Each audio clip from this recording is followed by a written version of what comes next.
Good evening. Now that the Ford government has decided not to reopen schools until the fall, many are wondering when phase one of opening the economy will begin. The health minister signaled today it could be before the June 14th target. The chief medical officer of health may not be quite so sure. We may be able to move into stage one several days earlier than June 14th. Phase one includes patio dining and non-essential stores opening with conditions. But first, the chief medical officer of health has to give the green light. And while Dr. David Williams today said overall trends are encouraging, he pointed out data shows cases have actually been rising the last 3 days and could hit 900 tomorrow, which he called concerning. I hope we don't have a continual rise over the weekend of more cases getting over 1,000 again. The key, of course, is vaccinating quickly where doses are needed the most. The health minister said the province is considering tweaking the vaccination rollout to accelerate second doses to hotspots and ultimately narrow the dose interval for all ages. And that is something that the vaccine task force is looking at right now.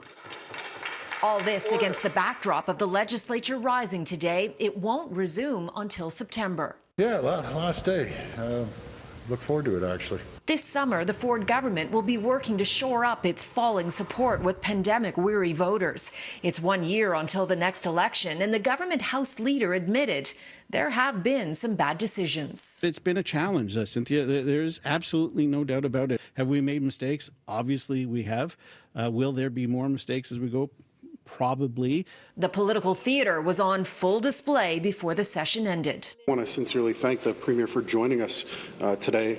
With the NDP throwing jabs at the Premier for his recent notable absence from the legislature.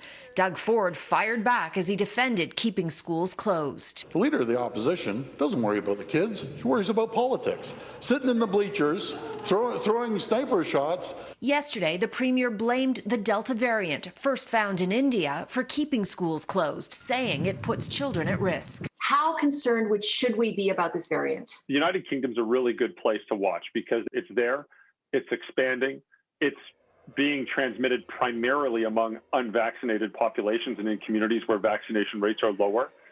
We do have some early data from the United Kingdom that demonstrates that the vaccines are still effective, but it's pretty clear that 2 doses of a vaccine are far more protective than 1 dose of a vaccine. Dr. Isaac Bogosh, who's on the province's vaccine rollout task force, says the Delta variant is more transmissible, but it's unknown if it's more deadly. And it's not clear yet how children are impacted by it, but that a vaccine could be available for those under 12 in the coming months. I agree with the Ford government keeping schools closed due to this Delta variant. No. Dr. Bogosh believes schools could have opened regionally with local medical officers of health deciding.